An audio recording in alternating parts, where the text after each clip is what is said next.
Hi friends, thanks for checking out my channel today. I will be doing a page in this new book, Myth Worlds, by Good Wives and Warriors. I just received it a few days ago and I'm really excited to get to work in it. There are so many unique creatures in here, some familiar and some I've never heard of. The unicorn is one that is familiar, but it was the description of the shaggy green fur that got my attention, and I want to explore that idea. I am a huge fan of the Good Wives and Warriors artwork. They use a rainbow of colors, but the way they are put down is so pretty and fun. That is what I will try to tap into with this book. First, I'm going to lay down a foundation of ink. My plan is to go pretty intense on the color pencils. And since this is a big area, I'm hoping it will make it easier on me and the pencils. Like most of my other videos, I'll be doing part tutorial, part speed coloring, and some off-camera coloring, and then review at the end. These oval compact makeup brushes work great for spreading ink down on the page. I'll be using two shades of green, one from Close to My Heart, this is Citrus Leaf, and the other is Tim Holtz Distress Ink in Evergreen Bough. To apply the ink, I'm rubbing the brush on the ink pad, and then with light pressure and in a circular motion, applying to the page. I'll use a more concentrated color around the edges and lighter in the center. This is where my highlight will be. I'm a little stuck on how to attempt to make the fur look shaggy, like it says in the description. So I'm not going to worry so much about the, shaggy texture of it. I think I'm just going to try to play around with making it look almost iridescent, have some iridescent qualities. Maybe a shine of like blues or yellows that might be reflecting inside the fur. All right, I'm going to switch to this smaller brush. That way I can get inside these smaller areas and just apply a little bit heavier pressure so it shows up a little bit more. On film, it looks really light, but actually in person, it was darker than what it's showing on film.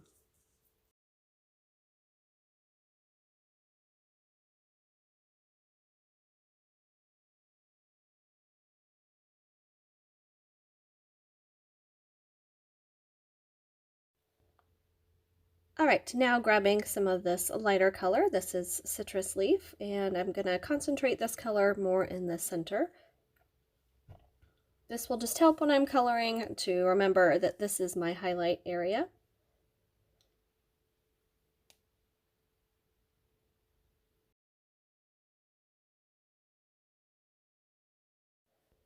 I'm not exactly sure yet of how I'm going to do the mane and the head, so I'm not putting too much color on those areas.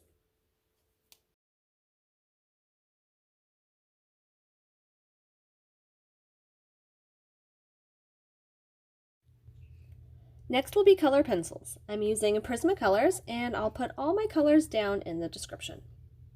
Okay, I'm using a dark and a medium green, and then kind of a brighter yellowish green for my highlight, and then a few shades of blue, a medium and a light blue.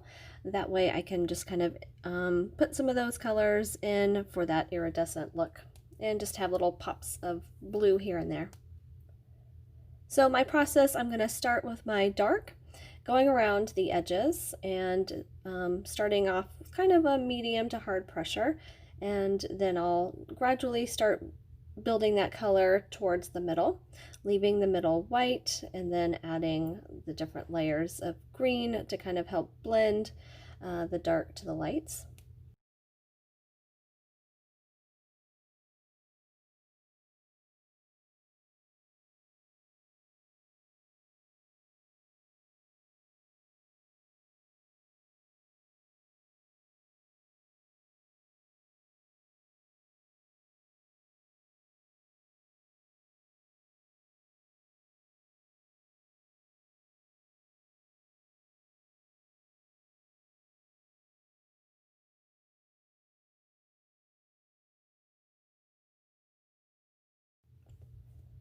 Okay, I'm using a little bit heavier pressure. I go right on top of that darker green and then lighten up the pressure towards the center. But I'm trying to grab some of that darker pigment in with this medium green and just bringing it towards the center.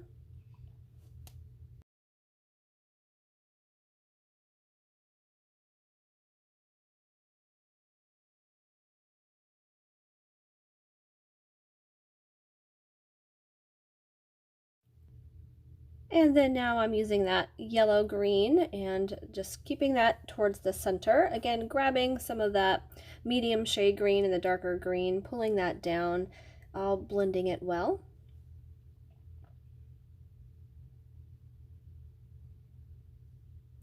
And then now adding some blues. Just some of this blue will be good for a shadow effect. For right here, I'm just going to keep it along the shadows into these darker crease areas.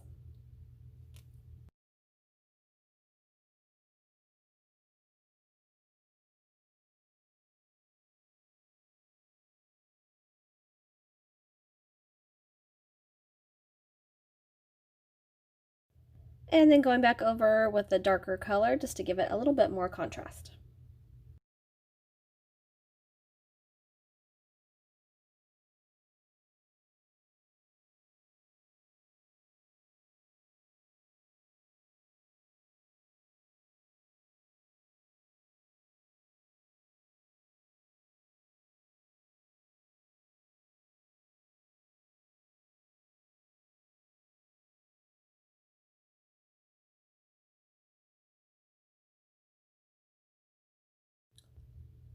All right, and then I just go back and forth depending on what I feel like the coloring needs. If it needs something lighter, something darker to help blend.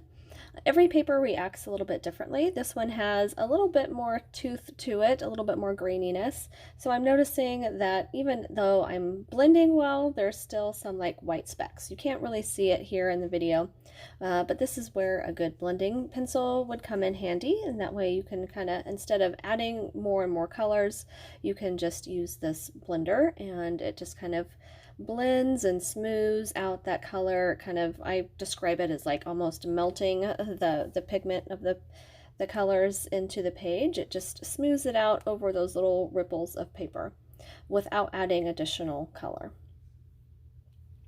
Okay, that's pretty much the process I'll use for the rest of the unicorn. So I'll go ahead and speed up the video.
Alright, now I'm taking my lightest blue and I'm just kind of going around some of these lighter areas, adding just a hint of this light blue, again just trying to make it look like there's that little bit of shine and it's picking up some blue reflection.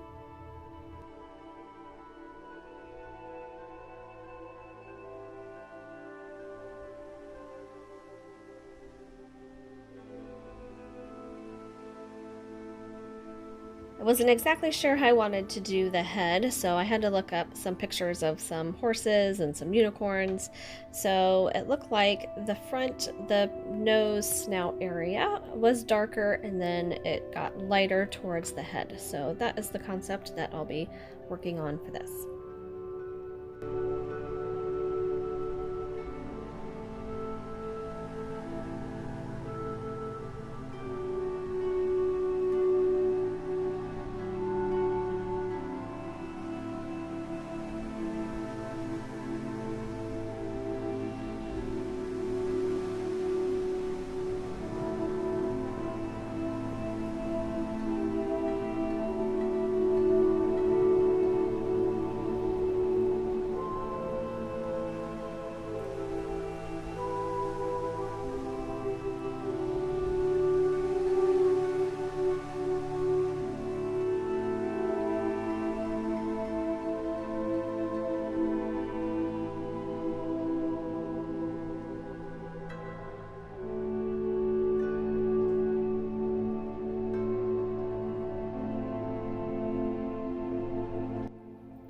For the tail and mane, I'm keeping with the same greens and blues, but wanting the yellow to be more dominant. I'm also introducing a little touch of orange.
Unicorn that I saw from Good Wives and Warriors had a burgundy color horn and also this little fluff around the hooves. So I thought that would be perfect to add this pop of color. So I'm going to be doing this magenta for this area down here and then also the horns, which is something totally different than what I normally would have picked for a horn. I think I probably would have gone with something white and sparkly or even gold. So this definitely is getting me out of my comfort zone and trying something new.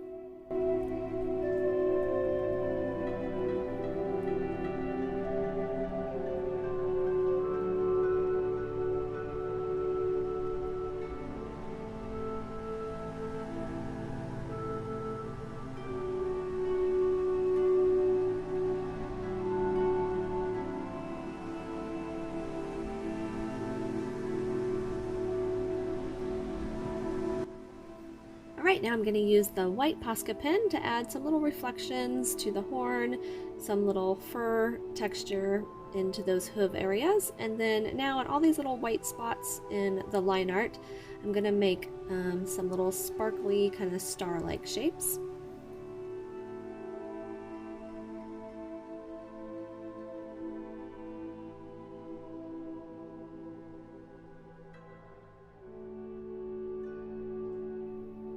The background sun rays are going to alternate between a light yellow and a darker yellow.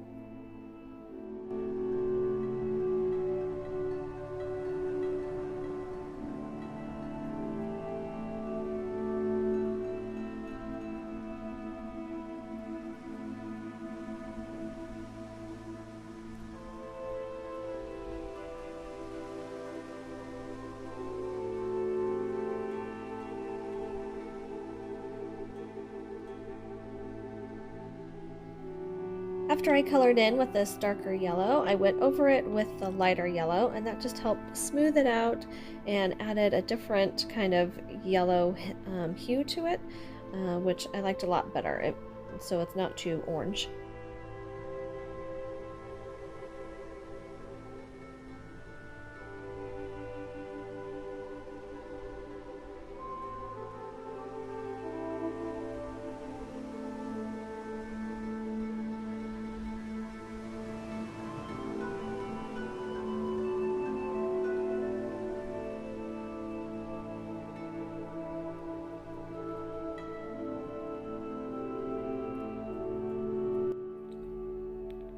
A tip that I can share with you is to make a copy of the page and practice techniques or play around with color choices.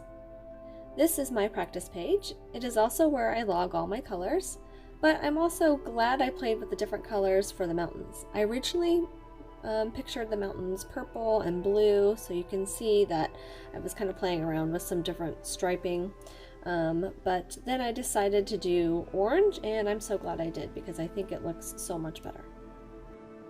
So my mountains are going to be darker on the outside edges, and then as it gets towards the middle of the page, then they're going to get lighter into yellow.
Next, I'll be doing these little buildings down at the bottom. They kind of remind me of those old-fashioned red striped circus tents. So I'll do my own take on that concept. I'm going to choose warm colors because I want them to blend in and not stand out against these mountains that I love.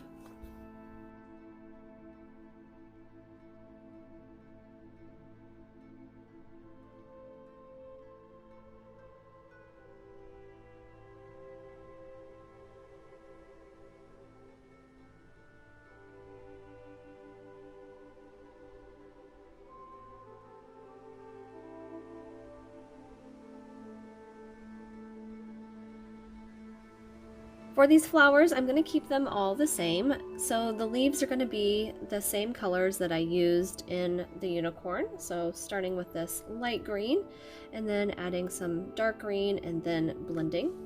And then for the flower, I'm going to use a dark blue and a light blue. And then for the deepest shadow parts, like on the underneath part of the flower, then I have a deep bluish purple. The light blue that I use is super creamy, so you just need to color in a little bit with this darker blue, and then fade it up just a little bit. And then using that light blue, it just really makes everything creamy, it blends so well. And then I'll have to use a little bit more of the darker blue to kind of fill in some more of those shadow areas. And just gradually making it lighter as it gets to the center.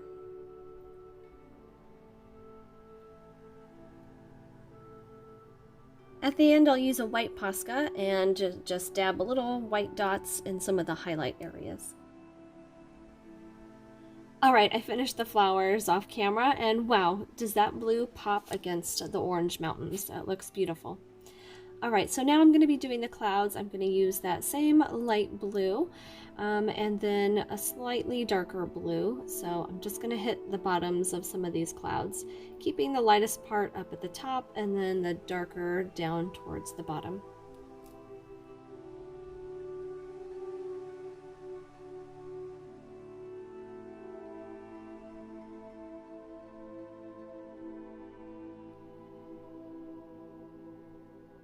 Alright, now I'm going to take the white Prisma Color pencil, and this is also very creamy, so it really helps move that pigment around.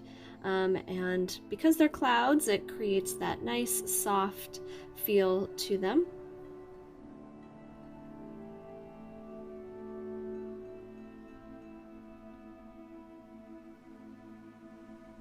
I'll also take a yellow and just kind of hit the very tops of the clouds like the sun is just putting that yellow glow on the top. Alright guys, I'm all finished with the page. I think I achieved the use of a rainbow color palette, but it all works well together and not too busy, which can sometimes happen when you use a lot of color. I was able to break out of some of my norms and use different colors for objects that I wouldn't normally pick. Some of my favorite things are, of course, the mountains. I think I've already said that a few times. And I love how the blue stands out, the blue flowers stand out against the mountains. I also love the horn. That's something that color I wouldn't have chosen. And just the overall, I think it looks beautiful. So step out of your box and happy coloring.